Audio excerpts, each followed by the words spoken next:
Um homem lê a embalagem de um produto que diz que esse produto pesa 5 quilos. Mas o homem desconfiado resolve colocar este produto em uma balança e a balança diz que o produto pesa 4 quilos. Quem está certo? A embalagem ou a balança? 90% das pessoas que responderam esse questionário reconhecem que, quando a prática mostra uma realidade diferente do que o que está escrito, o que prevalece é a prática e não o que está escrito. Dito isso, hoje eu vou mostrar para vocês como que os PDLs de Dragon Ball não fazem sentido e que aplicar a regra de 3 a esse PDL para medir qualquer atributo de Dragon Ball nada mais é do que uma completa imbecilidade. Vem comigo.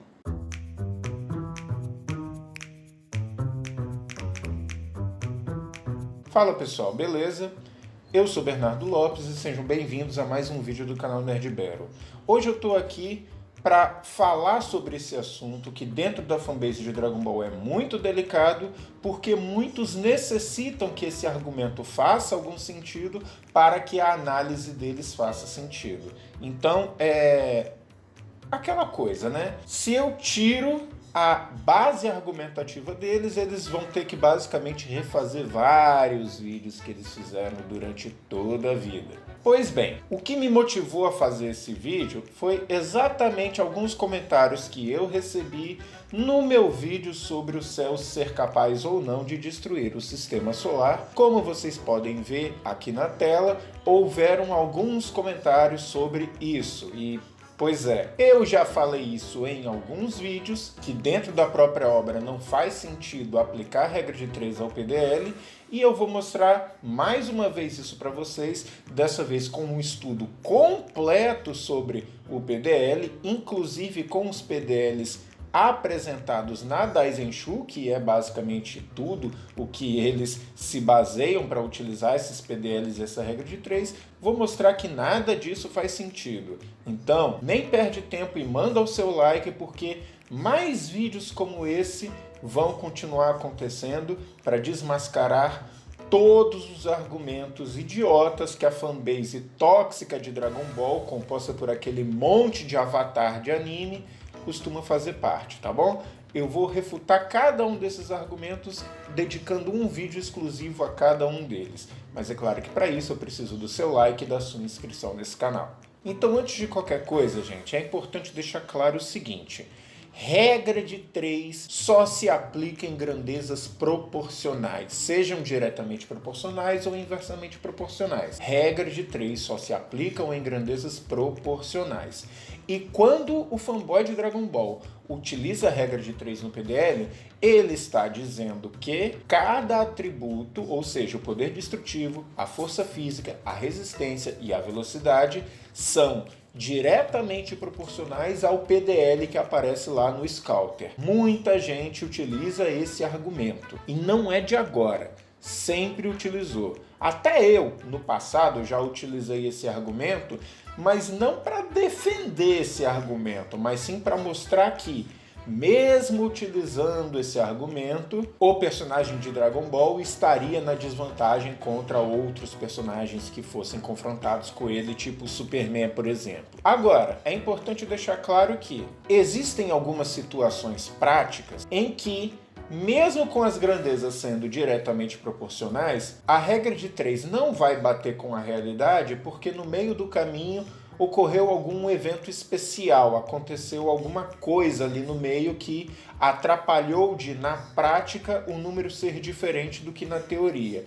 Vou dar um exemplo aqui, ó. Imagina que em 1 hora uma impressora consiga imprimir 2.000 folhas. Se em 1 hora uma impressora conseguiu imprimir 2.000 folhas, em 1 hora 5 impressoras deveriam ser capazes de imprimir 10.000 folhas, não é verdade? Com uma regra de 3 simples, a quantidade de impressoras e a quantidade de folhas são grandezas diretamente proporcionais, então se uma quantidade aumenta, a outra aumenta na mesma proporção. Só que ao se verificar na prática, não foram 10.000 folhas, foram, por exemplo, 9.200 folhas. Por que isso aconteceu?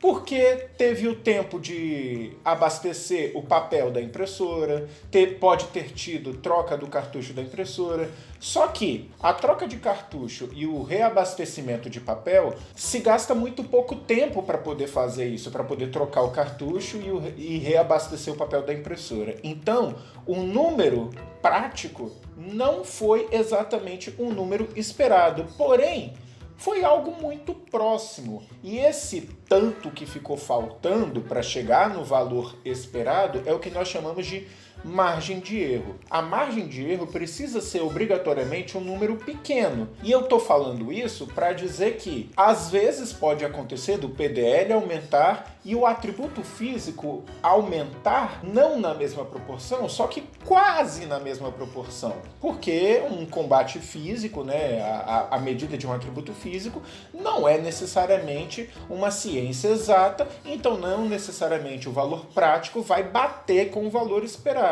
Mas essa diferença tem que ser pequena. Se a margem de erro for um valor muito maior ou muito menor do que o próprio valor esperado, ou seja, uma margem de erro extremamente grande, é porque a teoria está errada. É porque está errado utilizar a regra de 3.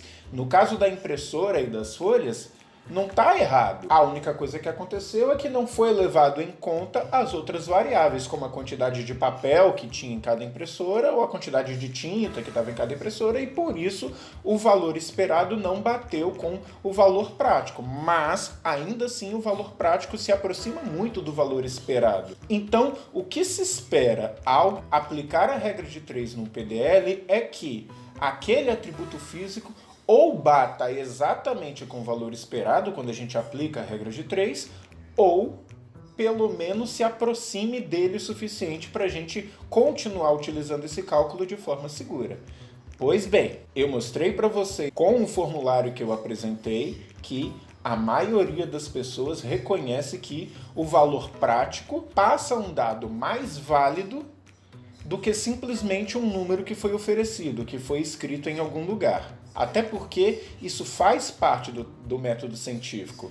No método científico, uma das etapas dele é você testar a teoria, né? Você cria uma hipótese, você desenvolve uma teoria que possa explicar aquela hipótese e depois você testa a teoria. Se corroborou, então recebe o status de teoria científica e se não corroborou, volta ao status de hipótese.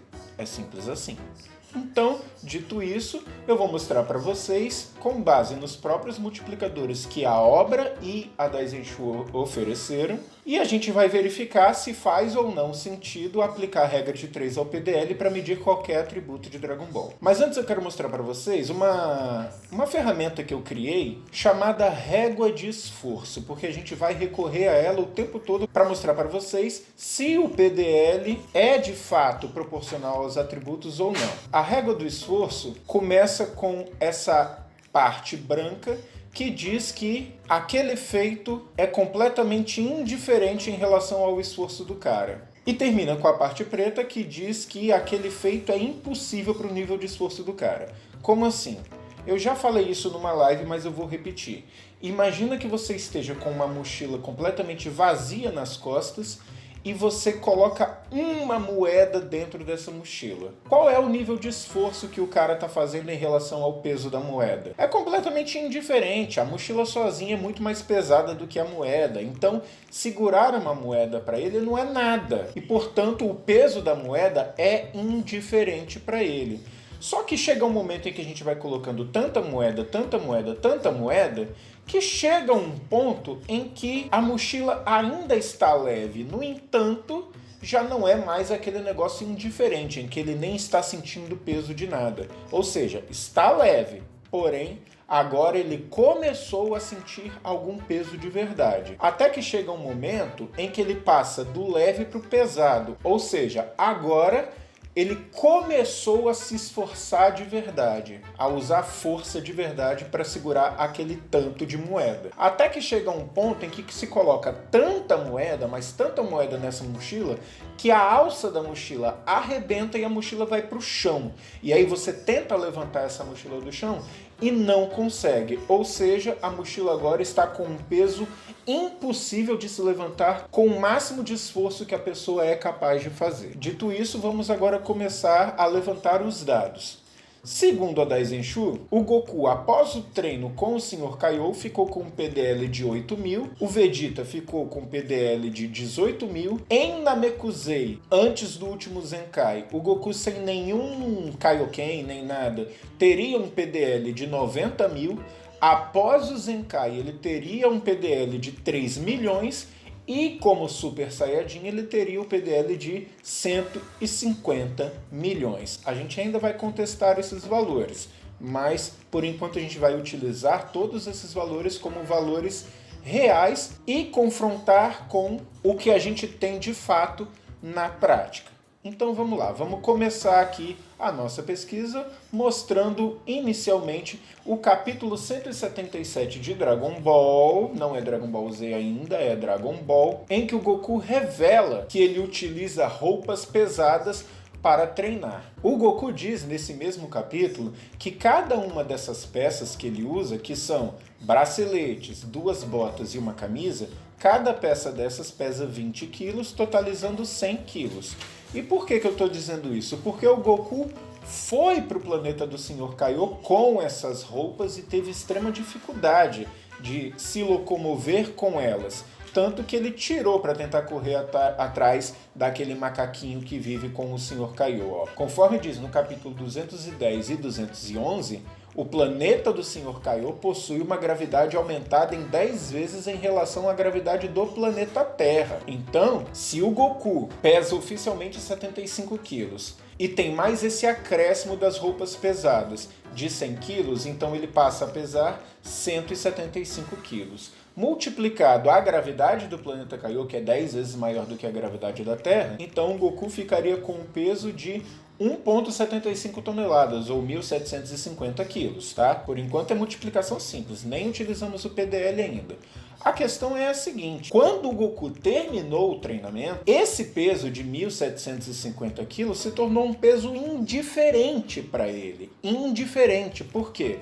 Porque ele se acostumou com esse peso. Ele treinou nesse peso até que chegou um momento que esse peso já não fazia mais nenhuma diferença para ele, não é verdade? Então vamos pensar da seguinte forma. Se o Goku com 8.000 de PDL, que foi o PDL que ele adquiriu após treinar no planeta do Sr. Kaiô, ele ficou com um nível de esforço indiferente de 1.750 quilos, não estou falando do máximo de força dele, estou falando de nível indiferente. Então qual será o peso que ele aguenta com 3 milhões de PDL, que é quando ele teve o último Zenkai dele? Se a gente faz essa regra de 3, vai ficar da seguinte forma: 3 milhões vezes 1.750 dividido por 8.000. E assim o resultado vai ficar 656.250 quilos. Ou seja, esse peso de 656 toneladas é um peso que, para o Goku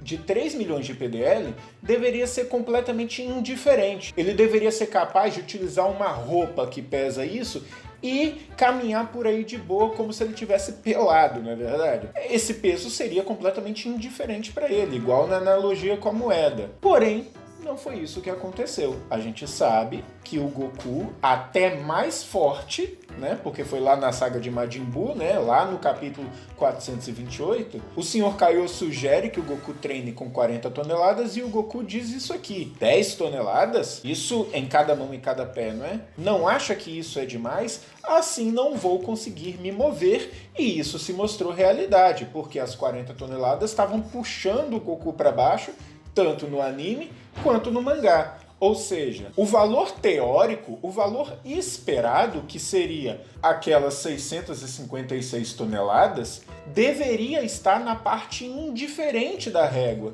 Porém, as 40 toneladas, o valor prático, está na zona impossível. Gente, como que 656 toneladas está na zona indiferente e 40 toneladas está na zona impossível? Essa regra de 3 está falhando. Não faz o menor sentido. E aí, eu vou aproveitar para refutar um argumento que sempre me enche o saco, que é de que a gravidade daquele planeta onde o Goku estava treinando com as 40 toneladas era uma gravidade 10 vezes, ou 100 vezes, ou 1000 vezes maior. Pois bem, isso nada mais é do que mentira. Ah, mas eu vi num determinado databook. Esse databook é mentiroso, simples assim. E eu vou mostrar para vocês que é mentiroso, porque a prova de que ele é mentiroso está nessa imagem aqui. O que é que vocês estão olhando nessa imagem que refuta esse argumento? Vocês não estão vendo nada? Será que não tem nada bizarro nessa imagem que vai entregar o erro dessa argumentação de que esse planeta tem uma gravidade elevada? Bom, se vocês não estão vendo nada, então eu vou mostrar para vocês. Olha isso aqui. Pois é. Esse caramelo deve ser muito forte, não é verdade? Então, continuando, ó. Já que não deu certo partir da força dele com 8.000 de PDL para encontrar a força dele com 3 milhões de PDL, vamos fazer o contrário, então. Vamos partir dos 3 milhões de PDL para tentar descobrir a força do Goku com 8.000 de PDL. Então, vamos lá. Com 3 milhões de PDL, que foi quando ele teve o último Zenkai dele, ele tinha uma força impossível, ou seja, uma força que ele não seria capaz de chegar de 40 toneladas. Então, qual que seria a força impossível dele com 8.000 de PDL? Fazendo aqui a regra de 3, ficaria 40.000 quilos vezes 8.000 dividido por 3 milhões, e assim a gente chegaria a um peso de 106 quilos. Ué, mas peraí. O Goku teria uma força indiferente de 1.750 quilos e não conseguiria levantar 106 quilos? Não faz sentido a força indiferente ser muito mais forte do que a força impossível. A força impossível tem que ser mais forte do que a força indiferente, porque ele teria que se esforçar demais e ainda assim não conseguiria entrar na zona impossível. Então não faz o menor sentido ele conseguir levantar 1.750 quilos e não conseguir levantar 106 quilos, ainda mais sendo o Goku, sendo o Saiyajin, sendo o cara que estava treinando durante 6 meses no planeta com a gravidade elevada. Galera, pelo amor de Deus, 106 quilos é uma coisa que até mesmo o João Pedro Castelão consegue levantar. O que foi? Vocês acharam que eu ia dizer que eu consigo levantar 106 quilos? Pera lá, né? Eu tenho espelho em casa. Agora que eu percebi que eu não liguei o ring light. Vamos melhorar a iluminação aqui. Então vamos continuar agora a nossa análise, tá? Já mostramos que 2 vezes que a gente testou a regra de 3 do PDL, falhou, não bateu com o resultado prático e a margem de erro é muito grande. A margem de erro está muito além do valor prático. Ah, mas e o Vegeta? Já que a gente está falando muito do Goku, vamos falar um pouco do Vegeta então. Bom, é importante lembrar que segundo a Daisenshu, o Vegeta tinha o PDL de 18.000. Vamos fazer o seguinte, já que o pessoal costuma utilizar muito regra de 3 com base no PDL de um personagem para o outro personagem, para medir a força, vamos supor que isso está certo. Porque se o Goku, com 8.000 de PDL, teria uma força na zona de conforto, na zona da indiferença, de 1.750 quilos, então o Vegeta, com 18.000 de PDL, teria uma força na zona de conforto de 3.935 quilos. E aí a gente vai medir a força do Vegeta, que é minimamente comparada à força do Goku, obviamente quando ele está transformado em Super Saiyajin, ou seja, com os mesmos PDL de 150 milhões, utilizar essa regra de 3, e assim a gente vai concluir que a força do Vegeta na zona de conforto tem que ser 30.000 toneladas, exatamente isso, 30.000 toneladas na zona de conforto, na zona da indiferença. Porém, a gente sabe que não foi isso que aconteceu. O Vegeta transformado em Super Saiyajin não conseguia levantar 1.000 toneladas. Ah, mas não é 1.000 toneladas, é mais de 1.000 toneladas. Galera, mais de 1.000 toneladas é mais de 1.000 e menos de 2.000. Ainda assim está completamente fora do valor teórico, ou seja, o valor prático está muito longe do valor teórico. O valor prático, 1.000 toneladas na área impossível, ou seja, naquilo que o Vegeta não seria capaz de levantar, enquanto 30.000 toneladas estaria na zona da indiferença. Isso não faz o menor sentido. Como que ele aguenta a força das 30.000 toneladas como se fosse um peso indiferente, como se fosse uma roupa que ele está vestindo, e não aguenta o peso de 1.000 toneladas? Então, mais uma vez, temos a regra de 3 aplicada ao PDL, oferecendo um valor completamente longe do valor prático. Não faz sentido, gente, que a margem de erro seja quase 30 vezes maior do que o valor prático. Se a margem de erro é extremamente grande, é muito maior do que o valor prático, é porque a teoria está errada. Não é o valor prático que está errado. O valor prático é uma prova empírica. Então, ao aplicar a regra de 3 do PDL e chegar num valor ou muito maior ou muito menor do que o valor prático, isso quer dizer que a teoria está errada. É a regra de 3 do PDL que está errada. Ela foi refutada empiricamente com o valor prático. Simples assim. Vou pegar mais um exemplo aqui, ó. A gente tem aqui um dado da Daizenshu de que o Goku, após treinar na nave da Corporação Cápsula, ficou com um PDL de 90.000. Então vamos lá, ó. A gente pode ver na imagem e também no anime e no mangá a gente pode confirmar isso, que o Goku treinou numa gravidade aumentada em 100 vezes e ele estava usando as mesmas roupas de treino que ele utilizava antes, ou seja, ele está pesando com essas roupas 1.750 quilos, que quando multiplicados por 100 por causa da gravidade, ficou com um peso então de 17.500 quilos, ou seja, o Goku está pesando aqui, graças a essas roupas, mais de 17 toneladas. Então qual será o peso que o Goku aguenta com 3 milhões de PDL, que foi o PDL que ele adquiriu depois do último Zenkai? A gente faz a regra de 3, vai ficar como? A força é igual a 3 milhões vezes 17.500 dividido por 90.000, e assim a gente chega no resultado de 583.333 quilos. Ou seja, quase 600 toneladas. Só que aí a gente cai em outra contradição. Por quê?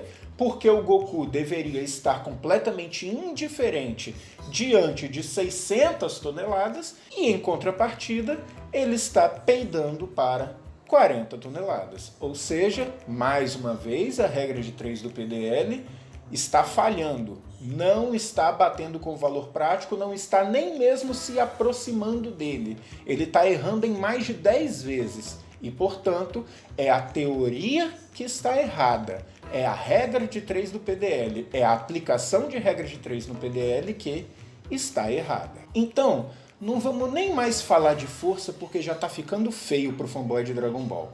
Vamos falar agora de velocidade, tá bom? Segundo o capítulo 205 e 212, o caminho da serpente tem 1 milhão de quilômetros e após o treino, ou seja, com 8.000 de PDL, após o treino com o Sr. Kaiô, o Goku levaria 2 dias para cruzar o caminho da serpente, né? Para atravessar aquela distância de 1 milhão de quilômetros. Na verdade é menos, porque o Goku voou em linha reta e não foi fazendo as curvas do caminho da serpente. Mas tudo bem, vamos levar em conta que ele percorreu os 1 milhão de quilômetros até para o fanboy não chorar, não é verdade?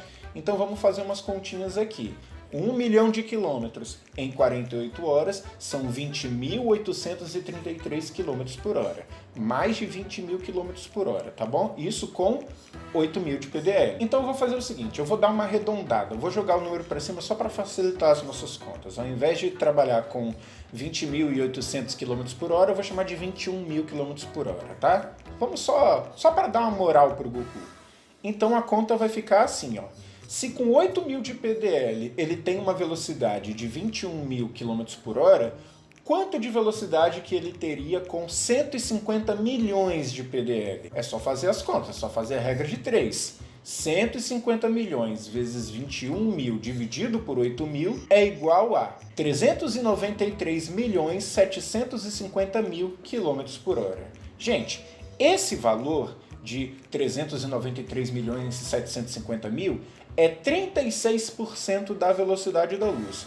Com essa velocidade de 36% da velocidade da luz, dá para dar 2,7, quase 3 voltas completas ao redor da Terra ou de Namekusei, que eu já fiz um vídeo mostrando que Namekusei tem exatamente o mesmo. É capaz de dar quase 3 voltas ao redor da Terra ou de Namekusei em apenas 1 segundo. Porém, no valor prático isso não acontece. No capítulo 327, o Goku diz o seguinte: é verdade que não tenho tempo de chegar até a nave que me trouxe para cá, por isso eu pretendo usar a sua. Ao dizer isso, o Goku está garantindo que, na melhor das hipóteses, ele não poderia chegar no extremo oposto do planeta, e a nave não estava no extremo oposto do planeta. Mas vamos lá, vamos levar em conta que estava.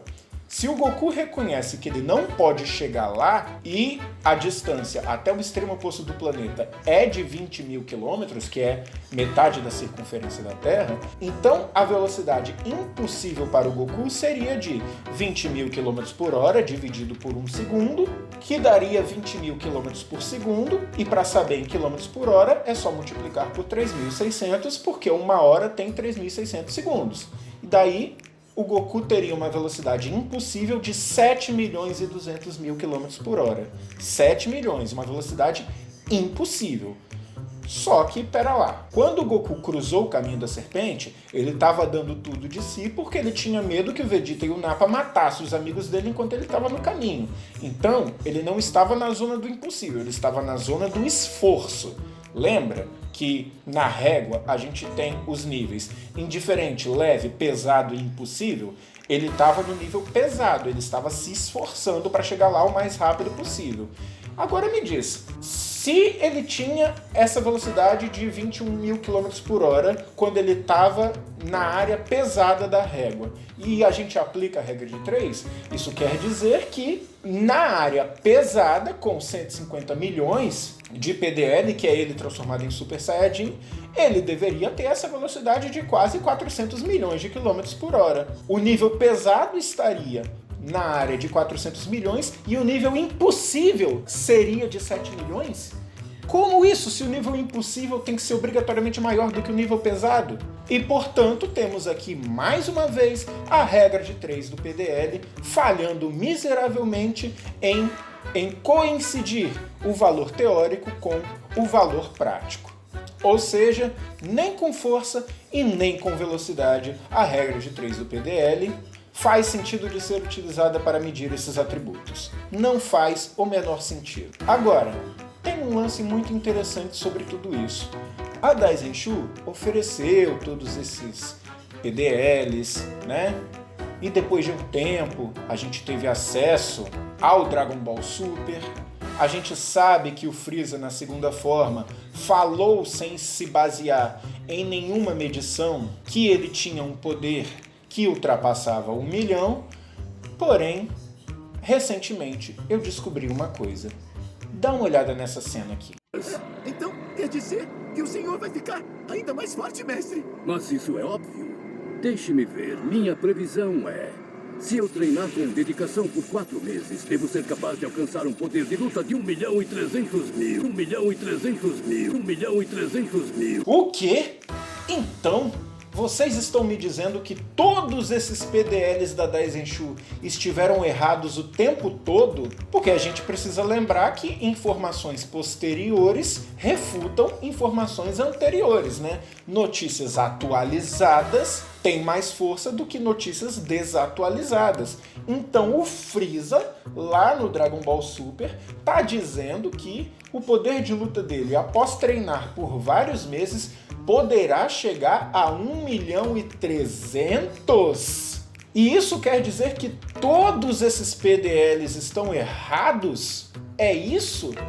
Vocês não só utilizaram uma teoria errada, como utilizaram dados errados o tempo todo? É isso mesmo que a gente tá vendo aqui? Ah, galera, não é possível. Olha, eu vou te dizer uma coisa. Depois desse vídeo aqui, eu acho que nunca foi tão difícil ser fanboy de Dragon Ball, não é verdade?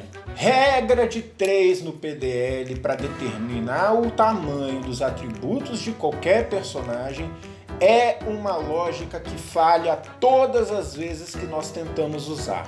O PDL não é e nunca foi uma unidade de medida segura para se medir nada.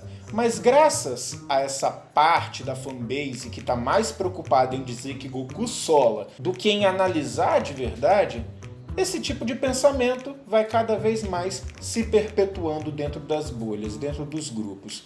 O PDL foi descartado e com razão. A Daizenshu tentou dar razão para uma coisa que nunca fez sentido, já que vimos por vários momentos dentro da obra personagens aumentando e abaixando seu poder de luta o tempo todo, seja para poupar energia ou seja para ocultar o seu poder. Além das inúmeras cenas em que os protagonistas, em momentos de superação, conseguem vencer o inimigo inicialmente mais forte, porque no momento de superação ele tira forças do além. Em vários momentos da obra, a gente vê que o guerreiro não deve ser julgado apenas por seu nível de poder. Vemos o quanto alguns guerreiros amadureceram por parar de se orientar por esses números. Se o PDL serviu para alguma coisa, foi para provar que esses números podem enganar, mesmo a conta estando correta. Utilizar calculadora e aplicativo pode até te dar uma resposta rápida, uma resposta de bandeja, mas só a compreensão do cálculo pode te dizer se aquela resposta dada de bandeja é verdade ou não, porque você depois tem que verificar. E se você, fanboy de Dragon Ball, tá tristinho porque eu tô cada vez mais cortando as suas asinhas, fica triste não. Sabe por quê? Porque eu tô só começando. Me aguarde para o meu próximo vídeo.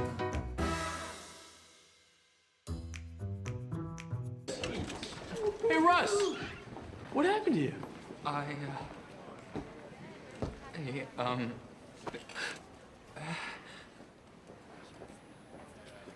I fell?